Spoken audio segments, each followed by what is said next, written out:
damaging to young women. That is what Poppy Platt of The Telegraph wrote about Sabrina. She slammed her latest album cover as inappropriate. And she is not alone. Conservative parents are calling for boycotts. Male commentators are saying she's hypersexualized and a bad influence. But these criticisms will not affect her because 75% of her fan base are women, and they're ready to go to war for her. So why does a 26-year-old pop star singing about dating and confidence trigger such intense male hostility? The answer isn't what you think, and it reveals something uncomfortable about how men react when women control their own narrative. This is Sabrina Carpenter, and if you're a guy who's ever felt weird about her music or rolled your eyes at her fans, you need to hear this. Because the real story behind the hatred isn't about her at all. It's about you. Let's start with a controversy that has everyone talking. Earlier this year, Sabrina announced her upcoming album Man's Best Friend with a cover that sent shockwaves through social media. The image shows her kneeling in lingerie while a man's hand pulls her hair. Obviously, with imagery like that, the backlash was brutal. Journalists like Poppy Platt argued she was teaching young women to lean on their desirability. Male columnists called it degrading. But remember her fan base that I told you about? Her fan base, made up overwhelmingly of young women, didn't just defend her, they attacked back. They flooded Twitter with support, interpreting the cover as satirical feminist commentary. She's reflecting how men treat her like a dog, thousands posted. They turned it into a battle cry for female empowerment. Here's what's wild. This isn't the first time this exact scenario has played out. Every single move Sabrina makes seems to divide people along gender lines. Men hate it, women love it. But why? To understand this, you need to know who Sabrina Carpenter really is, because she wasn't always this polarizing. She started as America's sweetheart on Disney Channel, starring in Girl Meets World with her sweet face and wholesome image. She had a preteen fan base, sang innocent pop songs, and was everything parents wanted their daughters to look up to. She was safe and she was controllable, exactly what the male-dominated entertainment industry expected from a young female performer. But then she grew up, and that's when everything changed. Starting with her 2022 album, Emails I Can't Send, Sabrina began what industry insiders call a deliberate rebranding. She shed the Disney constraints and embraced provocative themes about sex, heartbreak, and anger. She adopted a retro pin-up aesthetic with bustier tops and playful sensuality. She started singing lyrics that would make your grandmother blush. The male reaction was obviously immediate and harsh. Critics who had ignored her as a Disney star suddenly had opinions. They called her transformation shocking and inappropriate. Some former fans, mostly older men who had daughters, felt betrayed by her evolution. But here's the twist. While men were clutching their pearls, women were falling in love with her. Her streaming numbers exploded, with data showing her fan base is overwhelmingly female. Industry data confirms she over-indexes with women and the LGBTQ+ communities far more than typical pop artists. Her tour grossed over $33 million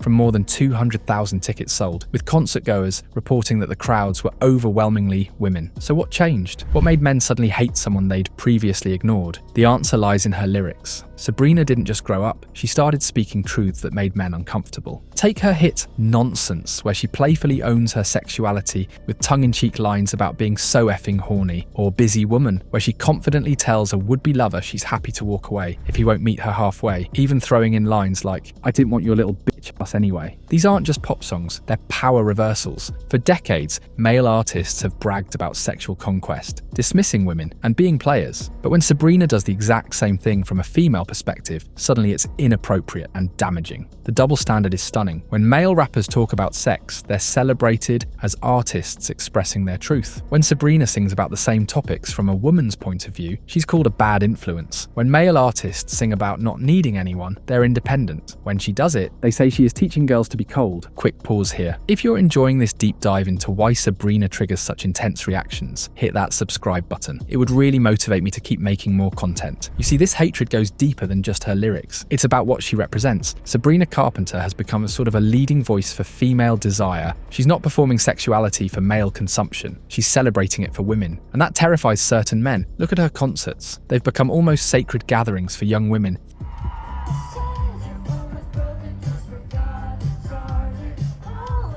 15,000 fans, mostly girls, screaming along to lyrics they find empowering. The atmosphere is described as a giant slumber party with pink outfits, feather boas, and an overwhelming sense of female camaraderie. Sabrina herself acknowledges this, telling crowds, "To the women in here, I love you so much. I hope we can be a moment of peace for you, a moment of safety." That word, safety. She's creating spaces where women feel safe to be loud, expressive, and unapologetically themselves. And historically, when women gather in large groups and feel empowered, certain men get nervous. The backlash intensified when Sabrina started getting political. During her 2024 tour, she partnered with Headcount to register voters, helping register over 35,000 new voters and engaging more than 200,000 fans in voting-related actions. Most of these were young women passionate about issues like reproductive rights. She wasn't just entertaining them anymore, she was mobilizing them. Male critics suddenly had new ammunition. They accused her of indoctrinating young women and using her platform inappropriately. But here's the thing, male artists have been political forever. Bruce Springsteen, Ted Nugent, Kid Rock, they've all used their platforms for politics. But when a young woman does it, especially one whose audience is mostly female, it becomes inappropriate activism. The pattern is clear. Every time Sabrina does something that empowers women or challenges traditional gender roles,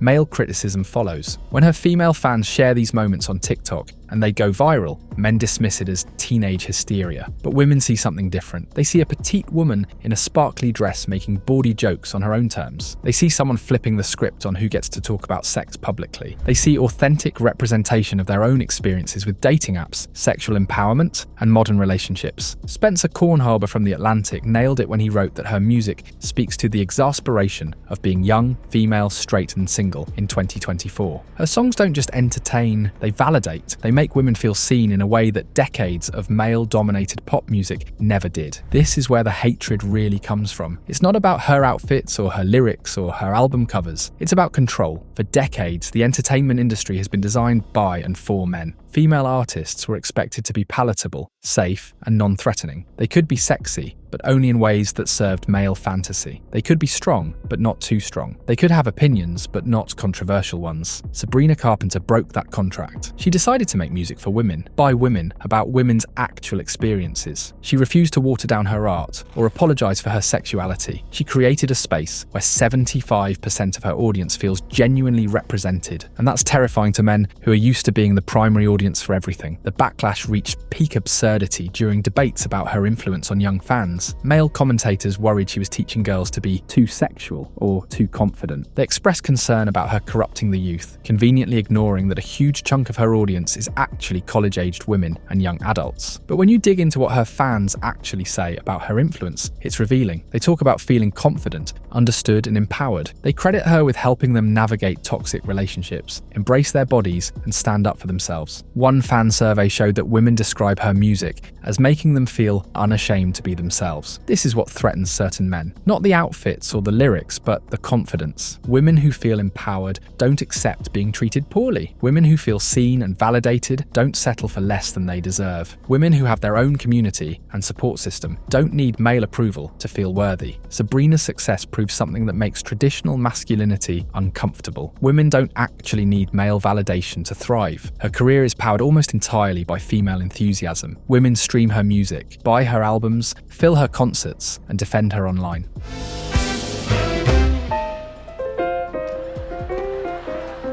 Men's opinions are largely irrelevant to her success, and that's a hard pill for some to swallow. The irony is that the male hatred only proves her point. Every criticism, every moral panic, every clutched pearl just reinforces why women need artists like her. And here's the beautiful part. The more men criticize her, the more women rally around her. Every controversy becomes a bonding moment for her fan base. Every male critic who dismisses her just proves to her fans that she's saying something important. The hatred has become part of her appeal. This pattern isn't new. Throughout history, when women have found voices that speak to their experiences, there's been male backlash. Think about it. Madonna faced similar criticism for owning her sexuality. Britney Spears was called inappropriate for the exact same content that male artists were praised for. Miley Cyrus was vilified for growing up and expressing herself authentically. But here's what's different about Sabrina's moment. We're living in an era where women have more economic power, more platforms, and more ability to support artists directly. Her success doesn't depend on male approval from radio programmers, male critics, or male executives. Women can stream her music, buy her merchandise, and attend her concerts without asking permission. That's why the hatred feels so desperate. Men who are used to being cultural gatekeepers are realizing they've lost control of the narrative. Young women have found their own voice, their own community, and their own representation, and they're not asking for male approval anymore. The numbers don't lie. In 2024, women dominated the charts. Taylor Swift, Olivia Rodrigo, Chappelle Roan, Charlie XCX, and Sabrina Carpenter all found massive success by authentically representing female experiences. It shows that female listeners are now the driving force in streaming and concert sales. Women aren't just consuming culture anymore, they're creating it. So when you see male critics getting upset about Sabrina Carpenter, remember what you're really witnessing. You're seeing the death throes of a system that expected women to perform femininity for male comfort. You're watching the panic of men who assumed they'd always be the primary audience for everything. But women have moved on. They've found artists who speak their language, understand their struggles, and celebrate their strength. They've built communities around music that validates their experiences instead of dismissing them, and they're not going back. Sabrina Carpenter's appeal to women isn't accidental. It's revolutionary. She's part of a wave of female artists who refuse to dim their light to make men comfortable. She's creating space for women to be complicated, sexual, confident, and real. And she's proving that when you authentically serve an underrepresented audience, they'll support you with a loyalty that male validation could never match. The hatred from certain men isn't really about Sabrina at all. It's about their discomfort with female power, female sexuality, and female community. It's about their fear of becoming irrelevant in conversations they use to control. But here's the thing they don't understand. Women aren't trying to exclude men. They're just tired of centering them. Sabrina's music welcomes anyone who appreciates authentic storytelling and genuine artistry. The few men who do connect with her work tend to be those who aren't threatened by female empowerment. The real question isn't why men hate Sabrina Carpenter, it's why some men are so threatened by women finding their own voice. And if you're a guy watching this who's felt that discomfort, maybe it's time to examine why a young woman's confidence triggers such a strong reaction. Because at the end of the day, Sabrina Carpenter is just a pop star making music about her experiences. The fact that this feels threatening says more about fragile masculinity than it does about her. And the women who support her, they're not going anywhere. They found something powerful in her music, and no amount of male criticism is going to take that away. The controversy around Sabrina Carpenter reveals something profound about our cultural moment. We're witnessing the rise of female-centered art, female-driven fandoms, and female economic power. The old gatekeepers are losing control, and the new generation of women artists isn't asking for permission to exist. So the next time you see hatred directed at Sabrina Carpenter, remember what you're really seeing. You're witnessing the growing pains of a culture learning to center women's voices. And despite all the criticism, all the moral panic, and all the male discomfort, she's still here, still making music, still empowering women, still refusing to apologize for taking up space. And that's exactly why her female fans will always have her back. Well, I hope you enjoyed that video. Please do consider subscribing to the channel if you found value in this. Oh, and YouTube thinks you will like this video. Do watch it before you leave.